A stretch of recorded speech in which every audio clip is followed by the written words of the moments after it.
नमस्ते सदा वत्सले मातृभूमे। प्रणाम मित्रों। आज एक विशेष बात पर आपका ध्यान आकर्षित करना चाहता हूं। आज मैं पुराणों या सनातन धर्म ग्रंथों में सनातन की रक्षा, साधु पुरुषों सज्जनों की रक्षा, धर्म की पुनर्स्थापना के लिए भगवान के विविध रूपों में अवतरित होने की अवधारणा के संदर्भ में आपके समक्ष कुछ साक्ष्य रखूंगा जो अति बुद्धिशाली लोगों को सोचने पर विवश कर देंगे, जो पुराणों, गीता या सनातन धर्म ग्रंथों की बातों पर संदेह व्यक्त करते हैं। सनातन संस्कृति को सनातन इसलिए कहा जाता है क्योंकि इस संस्कृति को अन्य धर्मों की भांति किसी ने शुरू नहीं किया।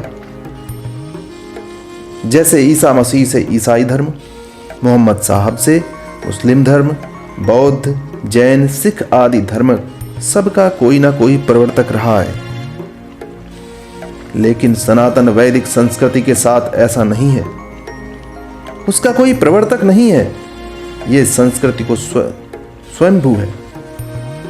चिरकाल से, आदिकाल से आज तक कोई वेदों की रचना किसने रचना की भी नहीं ढूंढ पाया। वेद इतने प्राचीन हैं और इतने गूढ़ हैं और इनमें इतना गूढ़ ज्ञान लिखा है कि जो आज के मनुष्यों के लिए लिखना छोड़िए, उसकी सही से व्याख्या करना भी दुष्कर होता है।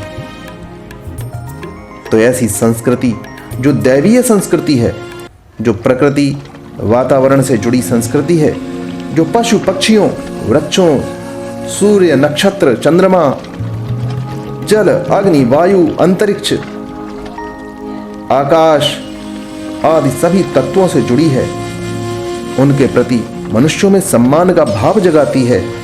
ऐसी संस्कृति की रक्षा का भार स्वयं भगवान ने उठा रखा है और इसीलिए भगवान विभिन्न रूपों में स्वयं अवतरित होकर इस सनातन वैदिक संस्कृति की रक्षा, पुनर्स्थापना के लिए इस धरा पर अवतरित होते रहते हैं या अपने निमित्त किसी न किसी को भेजते रहते हैं।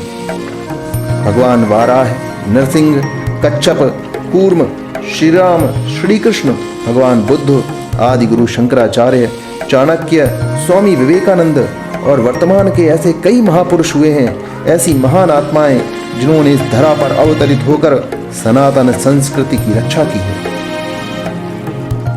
और उसका पुनर्जागरण कर उसमें नई ऊर्जा संचारित की है।